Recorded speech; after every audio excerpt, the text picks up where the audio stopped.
Hey all, so welcome to episode one of this podcast. There's no real theme, I would say, or central theme behind this podcast. It's really meant to be just a place where I share my thoughts and also interview other people. I guess in terms of themes, what I'll be talking about primarily is sort of business, especially working or interviewing with creators on X or Twitter, whatever you want to call it, um, and also talking about business, just generally, and health and mindset and mentality and things that I'm working on as well. I've tried to keep a newsletter before, but it hasn't really worked out because I prefer to just click record and start talking. Typing I spend a lot of time on the computer just generally for work. So writing a newsletter is quite difficult for me at the end of a week. I usually just want to unwind a bit.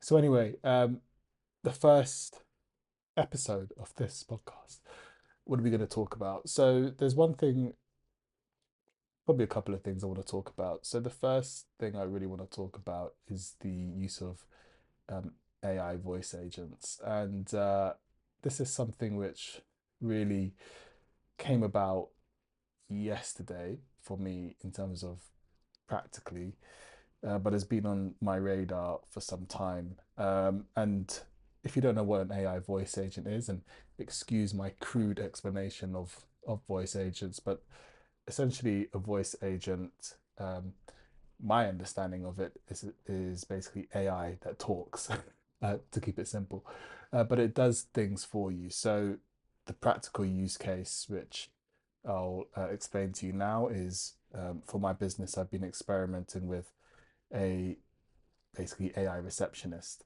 So people call my landline, and an AI voice agent will answer the phone and direct people to me or explain more information, or, give more information about my services.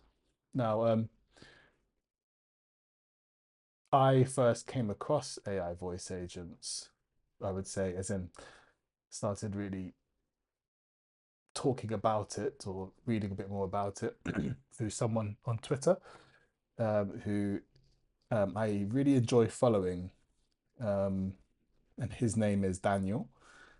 Daniel might be watching this, who knows? Um, but yeah, if you go and follow, it's Daniel Pergel. There we go, Daniel. You get your feature. Yeah, so Daniel, so basically, how this all came about was I'm on X, and I have a receptionist who company that does receptionist services for me for my business, and they charge X amount per month, close to a couple of £100 per month. Now, don't get me wrong, they're absolutely fantastic. I really do like them, and I can't fault them at all. Really cannot fault them at all. They're one of the leading um, receptionist services in the UK. But as a new business, it is a steep cost, to be honest. And I don't really get a lot of calls. In fact, I would say 90 plus percent, probably 95% of inquiries are by email, or people call me directly on my mobile because work is, via recommendations. Um, so I just commented on this on X, and I can't remember exactly what I said, but Daniel popped up in my comments and said this is the solution he uses for his business or for businesses he's been involved in. So I sort of that got my brain going a bit because I had met someone previously who said they're looking into AI voice agents, but I didn't really take it too seriously. But when Daniel said it, and fast forward a few more invoices from this company, I thought, let me have a look into this. And it was only really yesterday that I said, no, I need to sit down and just try and get, even if it's a basic version, up and running. And I did. And it really didn't take me uh, that long to do it. Now, obviously, it's not perfect because I'm not I'm not the most technical person, and there's things which need to be refined.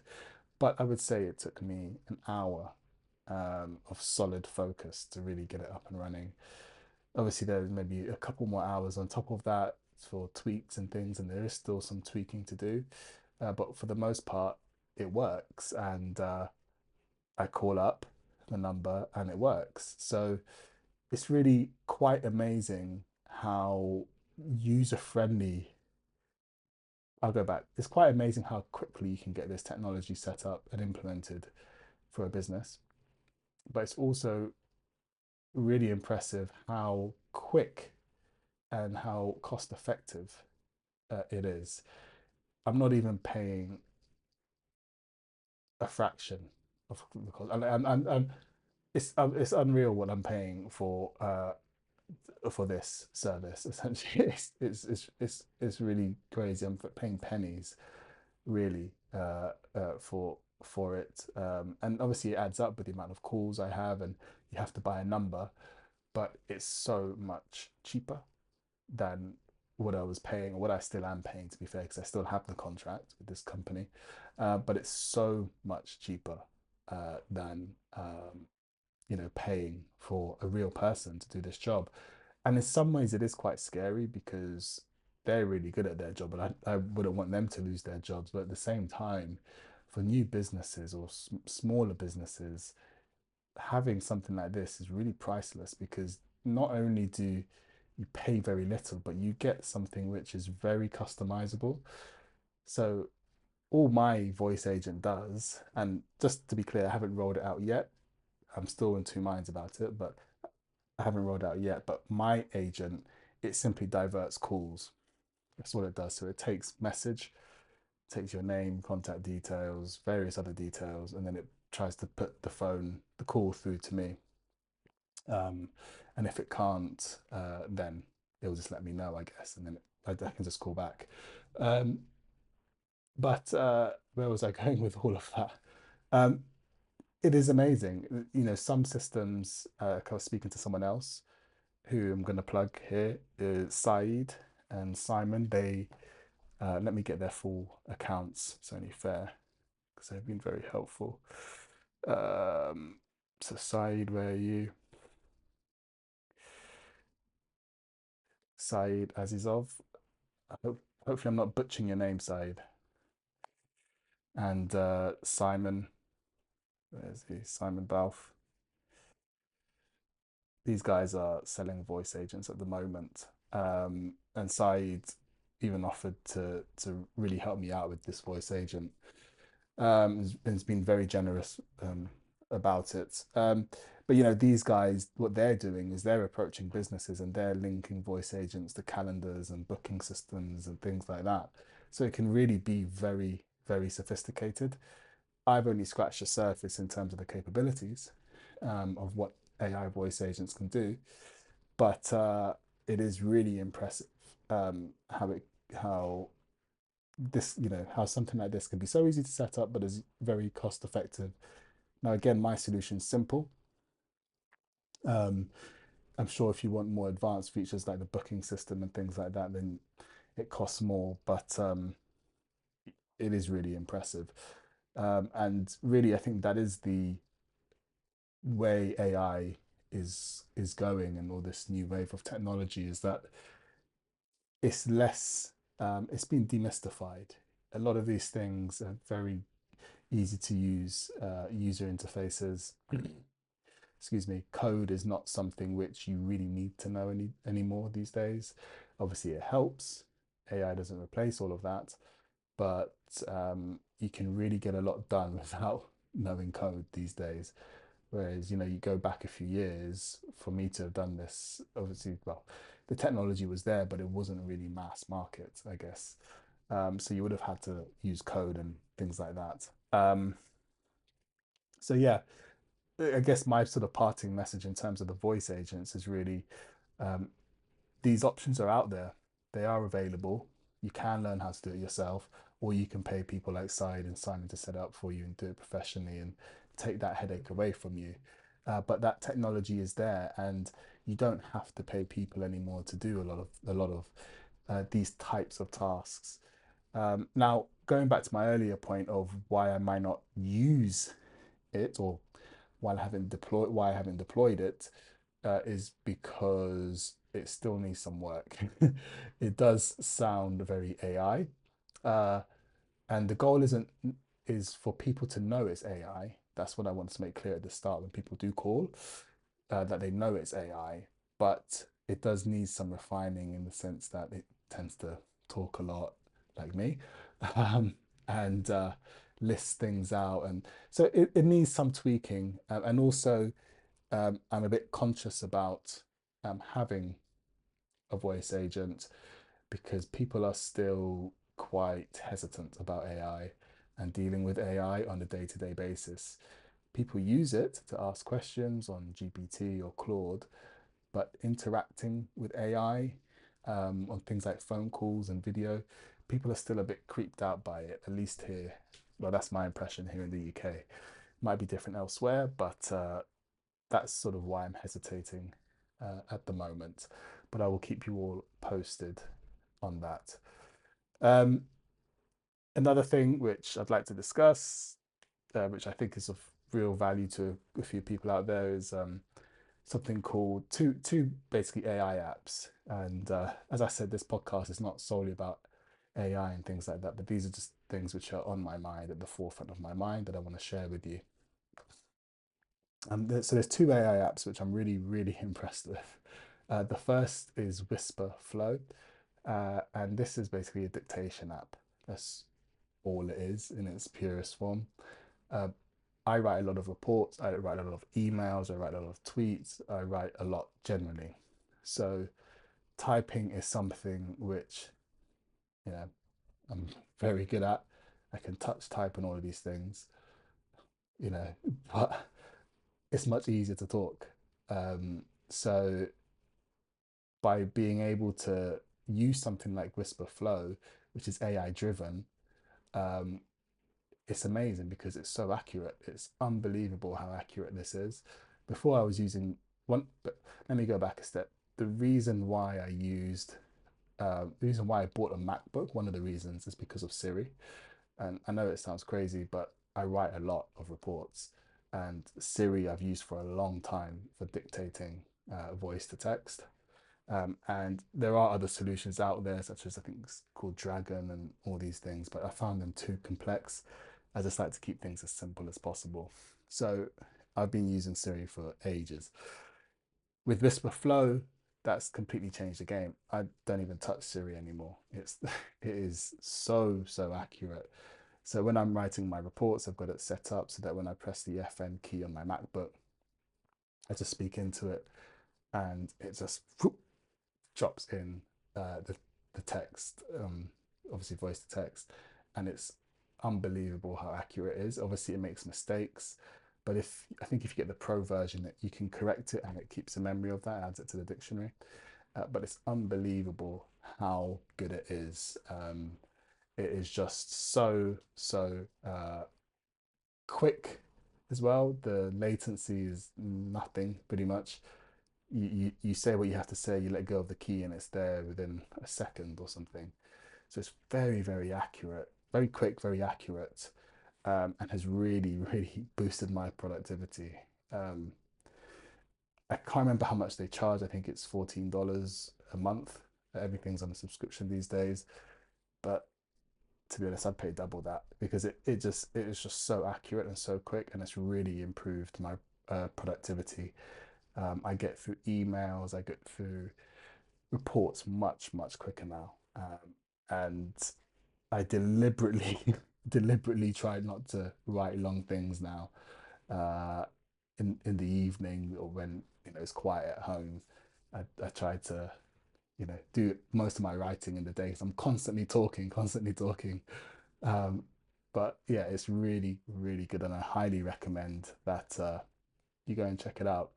Now, I think again, I'm not very technical, but my understanding is that it uses OpenAI's model for voice to text, um, which if you've interacted with OpenAI or ChatGPT, in terms of speaking to it, it's also very accurate. It's unbelievable.